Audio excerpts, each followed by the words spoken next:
Okay, go, 3, 2, 1, and this is about it for my German. But today we ain't speaking in German. I think that we are live. Yeah, I usually don't know when we're live, so I always check and ask, and then I get like a confirmation. Yeah, Blinder, we're already live for like 2 minutes, and you just waited 2 minutes of everybody's time. So, yeah. First of all, hey guys and girls and everybody that's watching this stream. My name is Blendor.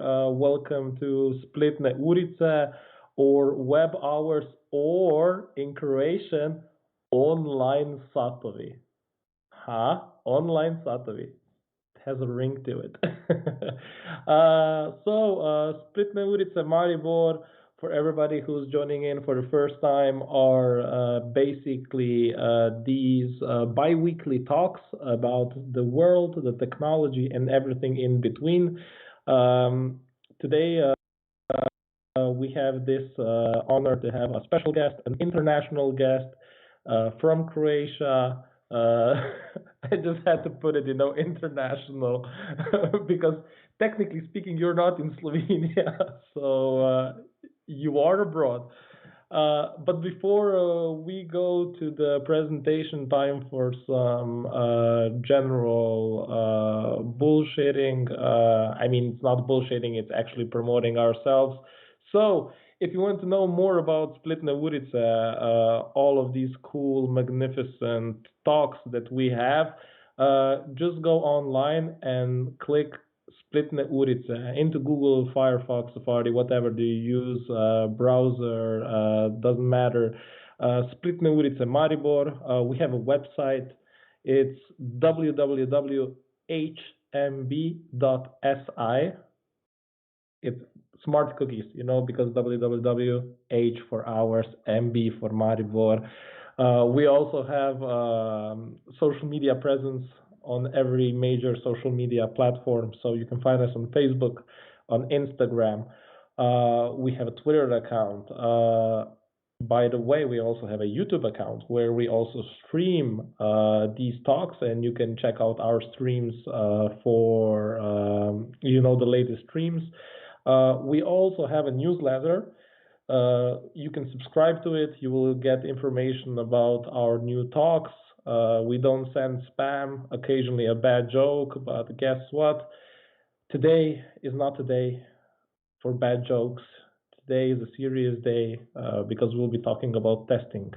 We'll talk about IoT, two very serious things.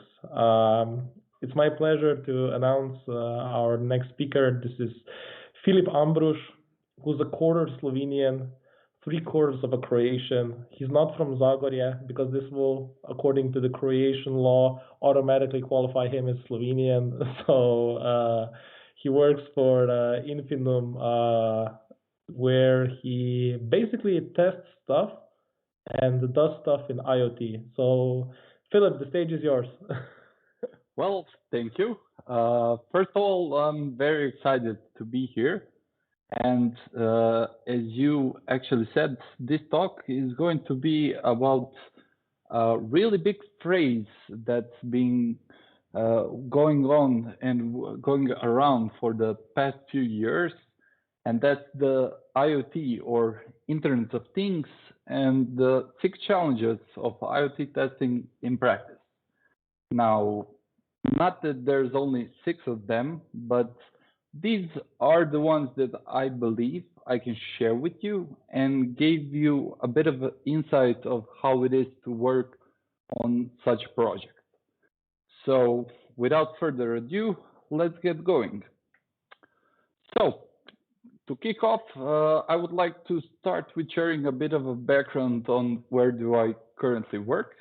You already mentioned I worked in Infinum, which is basically design and development agency from Croatia, but with offices in Zagreb, in Ljubljana, in New York, in Podgorica, in London, and maybe a few more upcoming ones, but I think you'll hear about it pretty soon.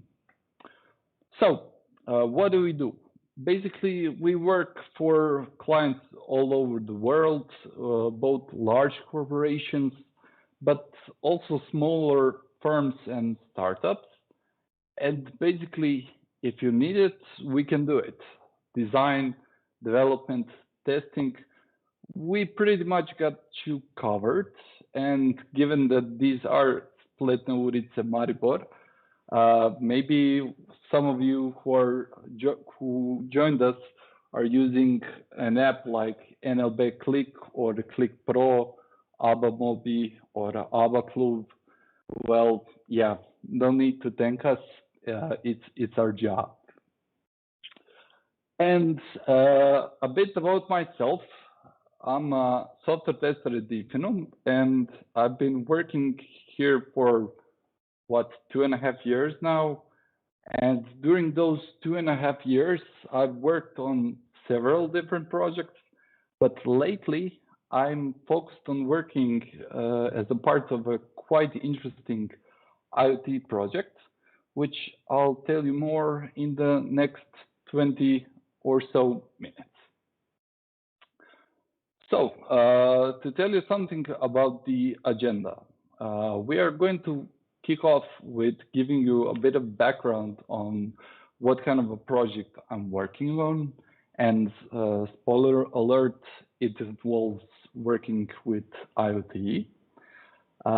Then we'll talk a bit about Zigbee and what that is, although I will point out I'm not an expert on it, but I do believe it's good to have a bit of context in these cases. After it, we will jump straight into the real-life examples of issues, how we tested them, how that evolved over time, and how to handle them. Then I'll talk about testing lab and the challenges that such a project actually brings with it, especially during this COVID times. After it, everyone's favorite topic, differences between Android and iOS, which we've run into, and that could be very helpful for all of you who are listening, because it could give you a bit of a knowledge on how to approach those issues upfront if you ever find yourself in a similar situation. Now, working at an agency means that there is a number of different projects you might end up working on. As I mentioned, we are working for big international companies, but also small startups. So that's why I'll talk a bit about what is safe and how to deal with it. So let's hop in. First, I would like to tell you that at Infinum, we are currently working actually on several IoT projects. Now, the one which I can tell you about it is one of those is Filip's, actually Filip's Nutrio app, which is an app which allows you to connect to your Philips air fryer, browse through hundreds of recipes, add your own recipe, and cook your favorite meal. You can also adjust different settings such as temperature, start time, end time, and you can also choose to keep your food warm until, for example, you get home from work or you get off from that awful meeting that definitely should have been an email. And best of all, we've integrated it with Amazon Alexa, so you can finally tell her to prepare a meal for you. The project I'm currently working on basically revolves around developing an app which enables users, or installers to be more precise, to use Bluetooth to connect to smart light sensors and group them together. They can also configure them and bind them with Zigbee green power switches or Zigbee green power sensors, such as an occupancy sensor or a daylight sensor. If you've ever walked through an office building, a school, a warehouse, or even a parking garage, and you actually marveled on how the lights turn on and off as you walk by, you've seen the targeted environment. Now, at the beginning, this project was a relatively small project with just one developer per mobile platform and a hot-time QA, together with a designer and a project manager. However, how the requirements got more and more complex and feature demand grew ever higher, we are now at a stage where we have 3 developers per platform, 2 QAs doing manual testing, as well as a half-time QA test engineer. Also, we have a request to expand the team even more during the next year. And as you can imagine, handling such a team and making sure that we have successful deliveries can pose quite a challenge. Now, a bit about Zigbee. First of all, what's with the name Zigbee? Where does it come from? Well, you might be surprised to find out that it's derived from the zigzag dance of the honeybees. Basically, when bees find a rich source of pollen or nectar, they communicate to other bees in the hive the location of the food source.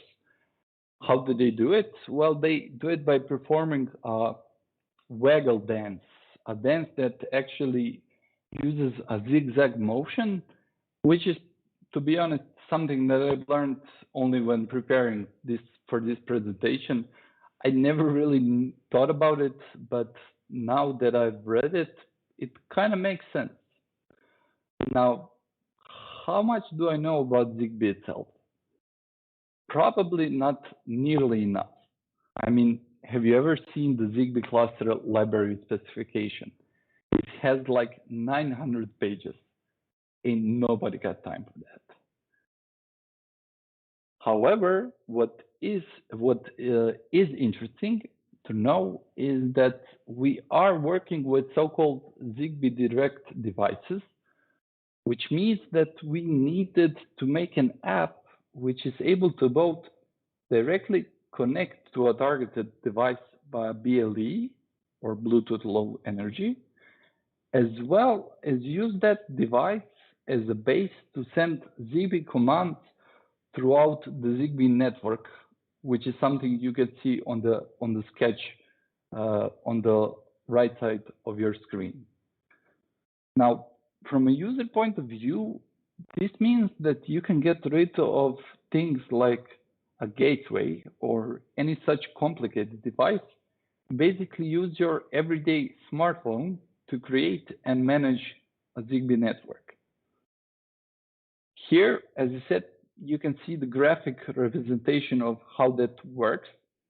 As you can see, phone uses a Bluetooth link to connect to the nearest device and then uses it to send Zigbee commands throughout the entire network. What that means in practice, basically that you don't have to be in Bluetooth range of all of the devices which you are trying to group. If you think about it, an office or a parking garage will not have 1, 2, 5 lights or devices. It will have 50, 60, or 100 of them. So basically, by using this, you are simplifying the whole process. Now, as with any project, there's bound to be some mistakes along the way, especially if you're working on such a complex project like this one. The challenge here was to determine if there is a problem, where does it come from? I mean, basic issues like UI issues or UX issues, they were relatively easy to spot. I mean, we prepared the design, we have it in Figma or a similar tool, and we know what to expect and how to handle that. However, I have to be honest, we had quite a learning curve on how to handle more unique issues as the one that I'm going to show you in the next couple of slides. Here, you can see one of the tools we use for maintaining and executing test cases. It's X-Ray, basically an add-on for Jira. It enables you to prepare a test case with exact steps that you need to follow and the expected result of that test. So we started with what seemed to be quite straightforward test case. Verify that you are able to create a group, commission or group some sensors which are connected to the lights. We call them luminaires. And verify that those lights can be turned off or on with the app. Now, that seemed fine at the beginning, but what happens when it fails? How to determine why it failed, where the issue lies? Is it on the app side or on the system side? So we made the following change. Now we don't check only if the system responds as what is expected, Now we are also going to check if the app is sending the commands in accordance to the specification given to us by the system architect.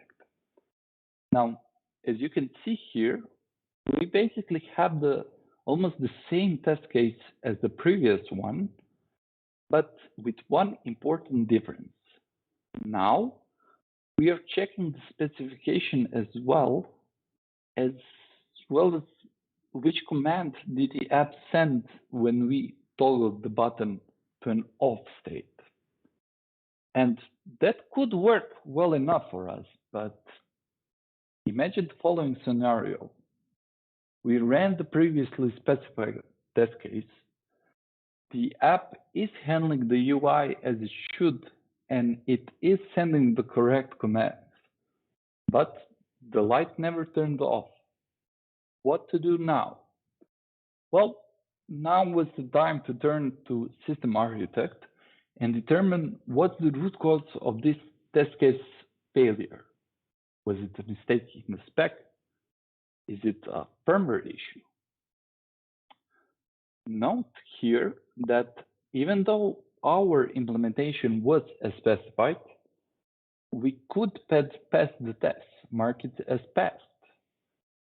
However, given that the goal here is not only for the app to work as specified, but also for the whole system to work as specified or as expected, we are always choosing to follow up this type of issues up the chain and throughout the so-called CCB or change control board meetings, so that the appropriate team can pick this up and fix it.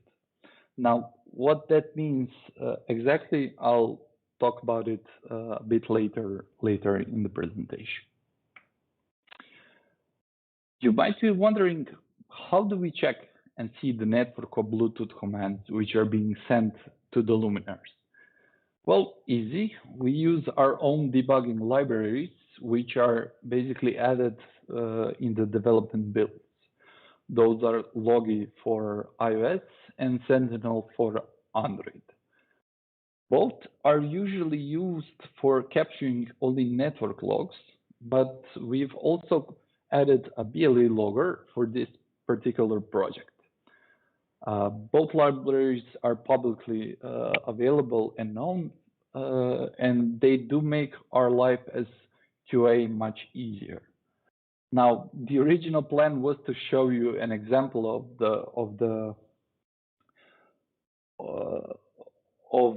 those, let's say, Bluetooth commands, but after I blurred out everything that I had to blur out, I realized that basically there's no point in showing you that.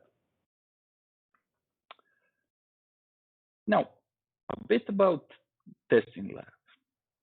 In the beginning of the project, physical devices as smart sensors were supposed to be mocked by us, by the app team, but that idea was quickly scrapped due to time and resource constraints. You see, as the whole project was at its infancy, it was only starting to develop, we would actually have to simultaneously take care of and update both the mock devices as well as the app, and all of it in the same time, which would be very, very time consuming. So what did we do? We requested a couple of devices from the client so developers could interact with a real physical device. And that was okay in the beginning. But as we were drawing it near MVP phase, we realized that we need to have more devices to properly emulate the real environment. As I mentioned a couple of minutes ago, if you think about it, you won't have 2 or 3 lights in a garage or an office building. You will have a lot more. Now, what that means in practice is that led us to having around 5 to 10 pieces of 4 different products, each one having 3 to 5 different models. Basically, that totals up to around 50 luminaires and a number of switches, number of sensors, and a gateway. Now, that kind of a setup was quite a challenge, especially during this COVID work from home, work from office times. During the first lockdown, you can imagine my girlfriend's reaction when I brought half of that equipment home to a 30 square meter apartment. Basically, I had to create emergency corridors to the kitchen, to the bathroom, to the bedroom. She would probably have me sleeping on the couch because of it, but I was unable to reach the couch because of the number of devices I had with me. Now, luckily, we have been able to very early on to arrange that the QA part of the team continues working from office, and basically we've been working from office almost the entire time since the pandemic began. Developers, they each got around 2 or 3 pieces to carry home, so they have something live to interact with. But when they need to test something on a larger scale, they usually drop by the office to do it. Test automation. Well, test automation is somewhat a very hot topic also for the past few years. And basically in the QA community, everyone is talking about it. Currently, we are writing automated tests only on Android, while iOS is in plan for near future. Now, since our goal here is to test out the app performance and not maybe the full system, we are using automated tests on mocked Bluetooth layer, which is actually mocked by using simple JSON files. The main objective here for us is to fully automate UI tests so we can reduce time needed for regression testing, as well as to cover those exhausting repetitive stress tests, which when done manually take a considerable amount of time. Currently, at this moment, tests are running twice a week, while the goal is for them to be triggered whenever there is a new build or a new test is added or an existing one has been modified.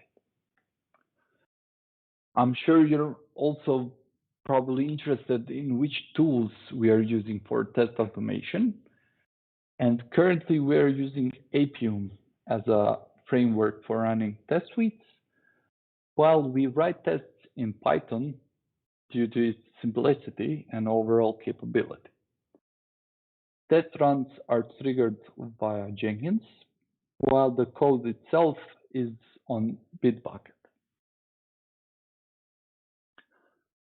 On Jenkins, we can see the test runs history as well as the test automation report. As you can see in these screenshots, each test generates an HTML report which shows which tests were run and test execution results. Now, for this presentation, I've decided to show you an execution where some of the tests have passed, while some have failed or showed an error. Here, you can see the example where a test has passed. You can see that we show the start of a test run, the overall duration of an entire test run, and a summary of how many tests have passed and how many showed an error. You can notice also that alongside the test execution status, test run also captures a screenshot of a successful run. It usually isn't this blurry, but for NDA reasons, I couldn't show you a more clear picture. Here, you can see the example where a test has shown an error. Alongside with the test execution status, details also show the reason for error, as well as details which helps us to pinpoint the exact place where it failed. And as you can see here, in this case, it's an issue with the test itself, not with the app.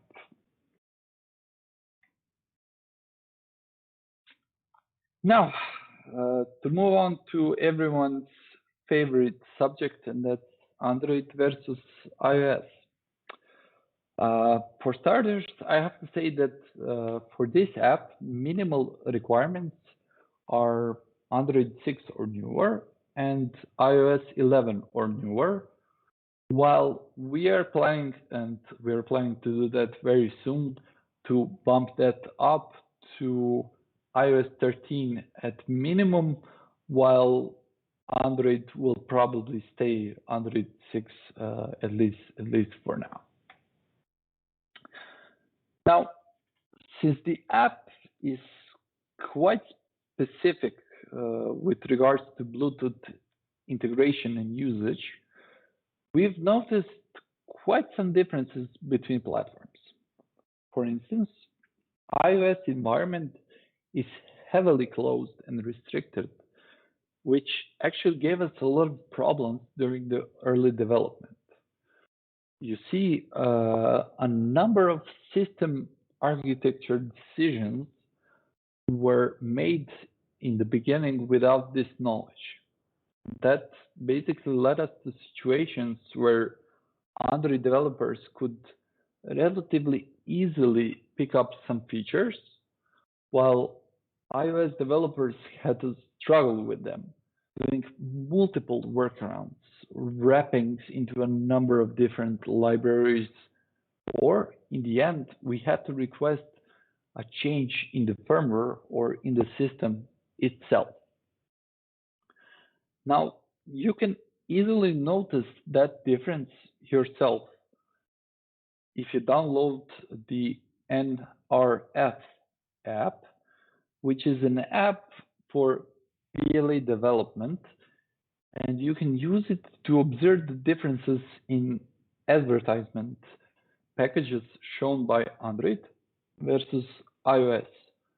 I mean, nearly every Bluetooth device advertises something, so you can use it to see and scan for, let's say, your smartwatch, your smart TV, your laptop, or something like that. On the other hand, Android's biggest advantage also proved to be its biggest weakness. You see, the sheer number of different mobile phone manufacturers that use Android as an operating system means that the PLA module isn't consistently reliable throughout the different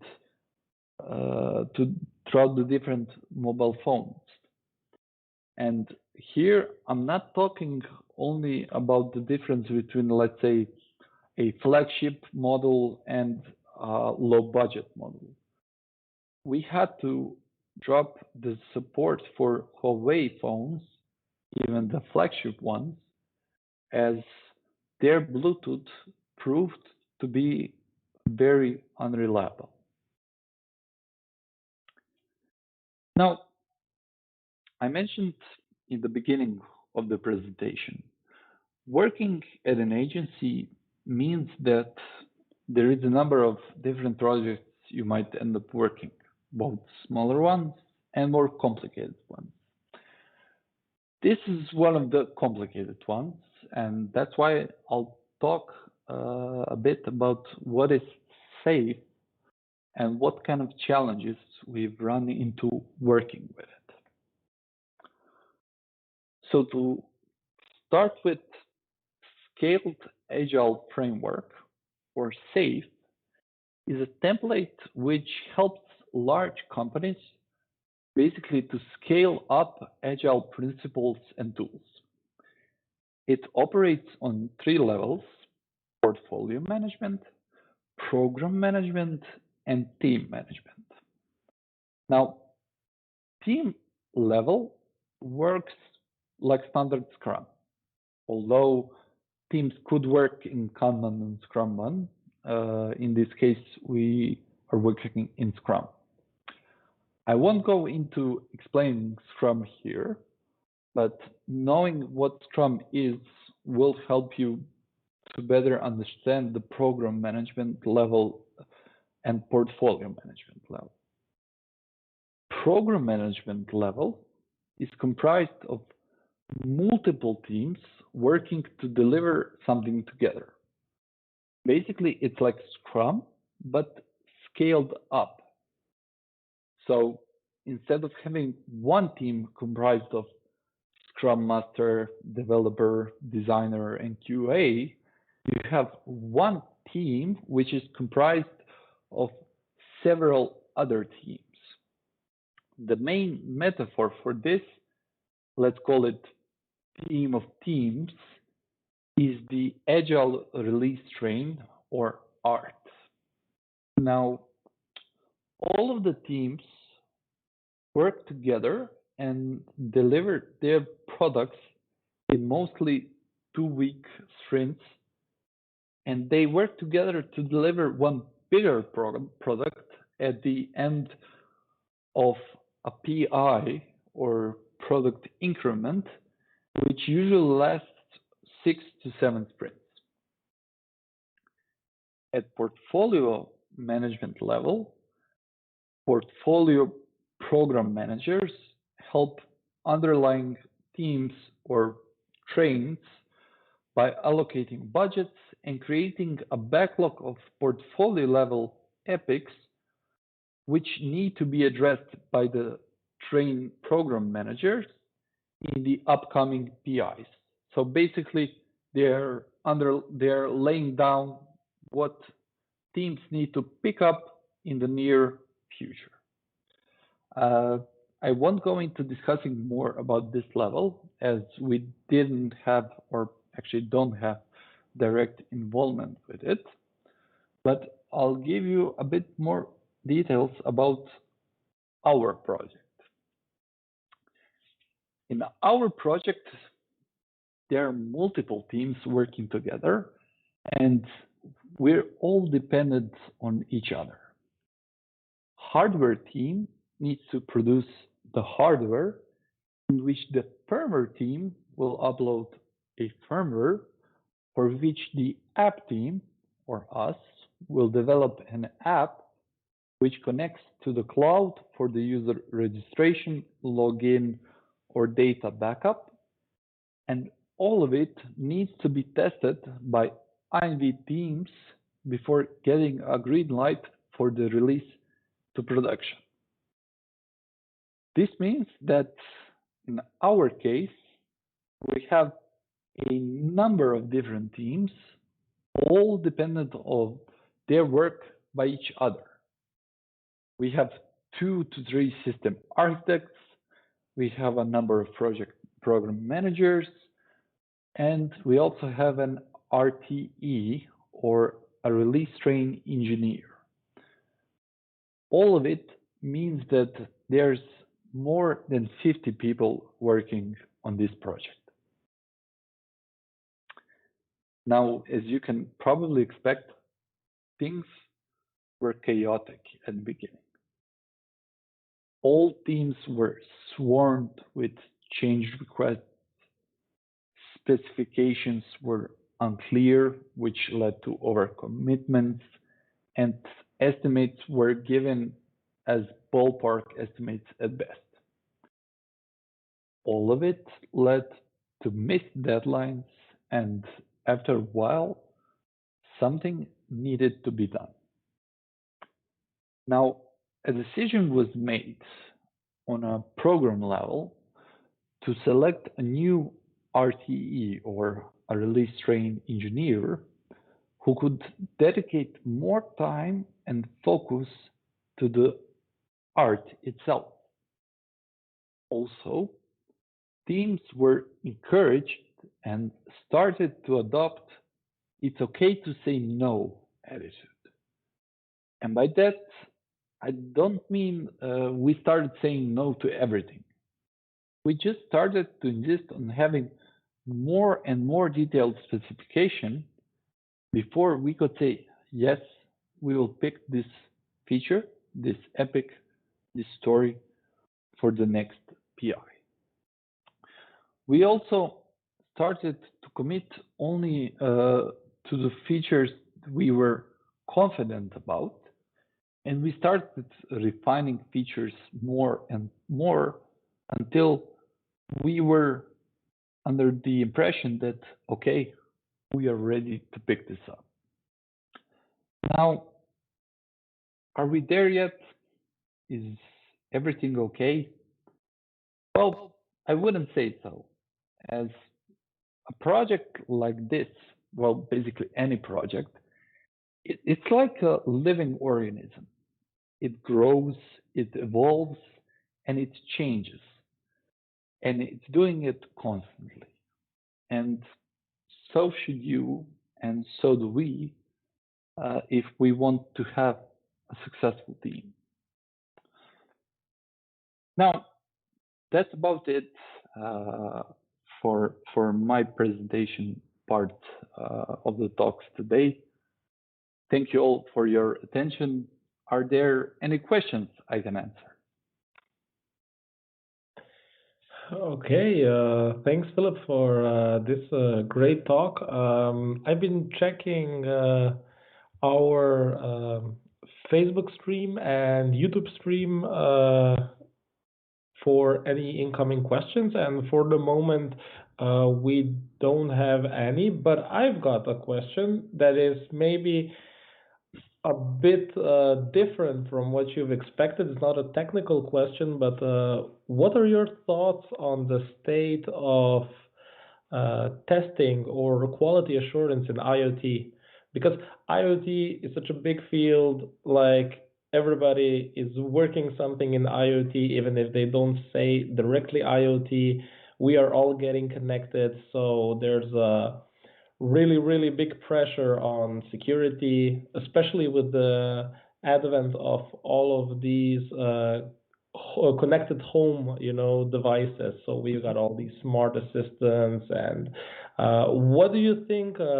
Are we placing enough emphasis on quality assurance and testing and security and stuff like that, or we can still do better? Well, that's a very interesting question, and actually that's a very tough question, because as you mentioned, IoT is not a singular, it's plural, and it's massive, it's all around us. So it's hard to say something that's going to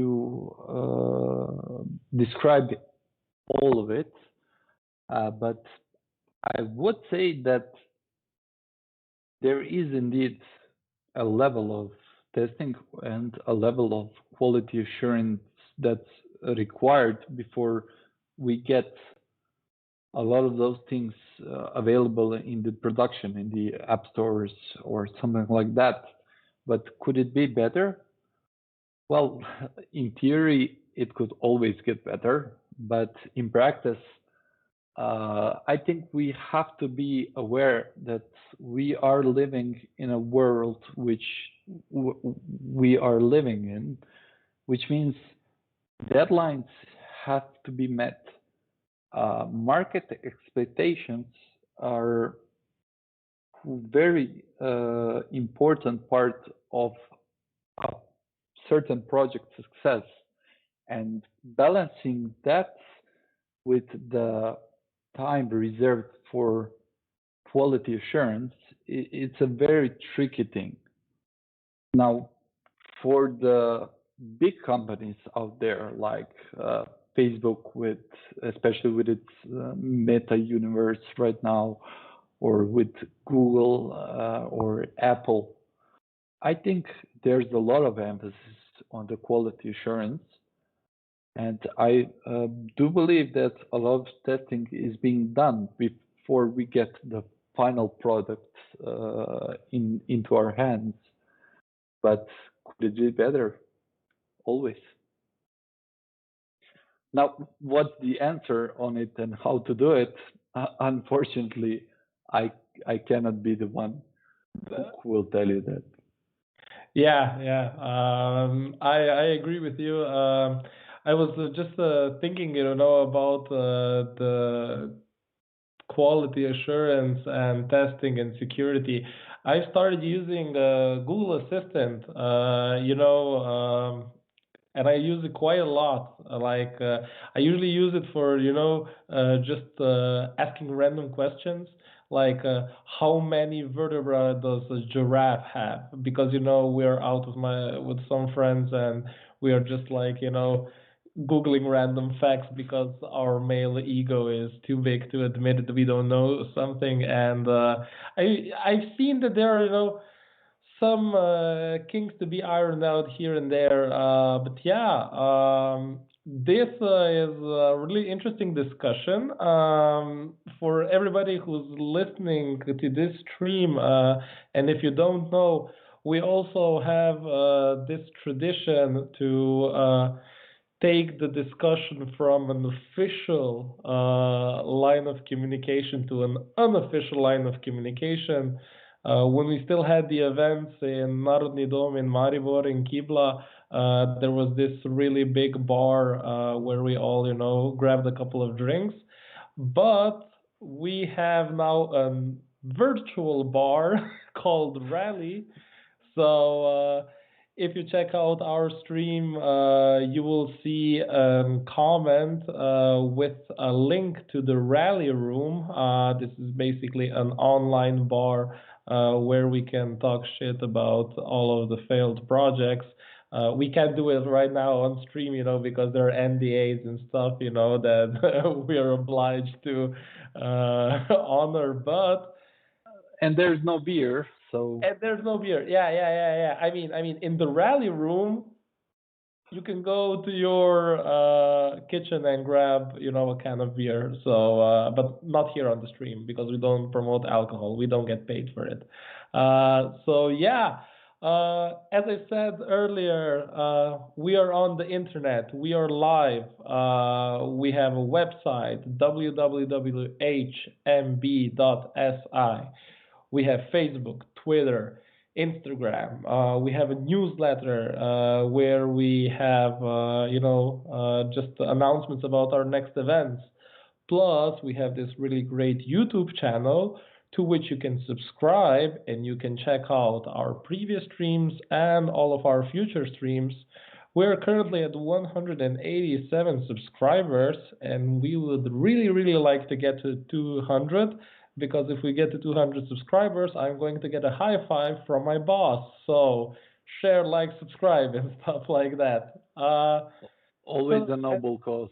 Always a noble cause. Noble cause. I mean, it doesn't result in monetary gains, but it results in a high five. So okay. Any last words, Philip? Where we can check you out on the internet? Do you have a blog or Twitter account or stuff like that? Well, to be honest, I would have, but somebody has to test out all the products that we are releasing. So I don't have that much time to maintain or to actually invest myself into it. But it's definitely something that I'm planning to work on. And when I do, trust me, you'll be the first one to know about it. Okay, cool. Oh, listen, Philip, my bad. It seems that we've got one question, and let's just try to answer this question before we go to our rally room. And it says here on YouTube, Nenad Milosevic is asking if you had a requirement to implement over-the-air updates for the IoT firmware, can you share some insights into how did you come around this in development and testing? So,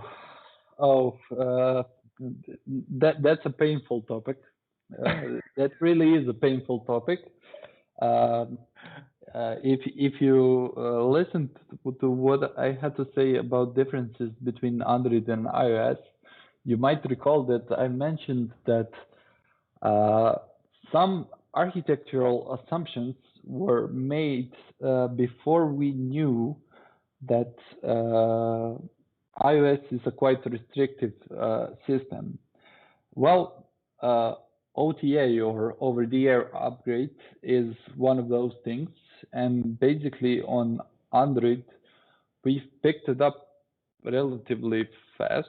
I think we had like a sprint and a half or 2 sprints for implementation and another week of testing, and that was fine.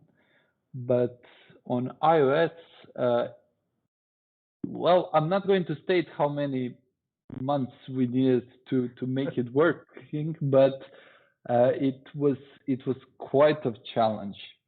Now, unfortunately I cannot go into details of how that was done, but in the end we were able to do it, and it actually worked quite okay, especially given the fact that if you use a gateway for upgrading firmwares, depending on the product you're using, it can take up from 8 to 12 to 24 hours to do it, while using OTA via Bluetooth, we were actually able to scale down that process to, I think it's like 2 minutes at the moment, 2 minutes per node on Android, and a few seconds longer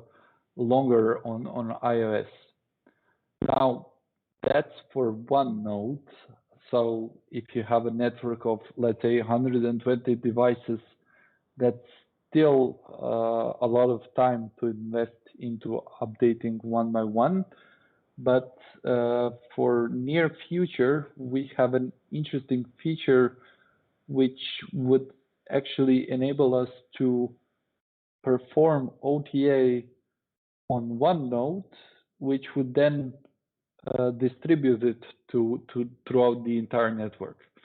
So that's something that we look forward to introducing, because basically it will make the installer's life more easier, and they will be quite more happier once that's out in the field.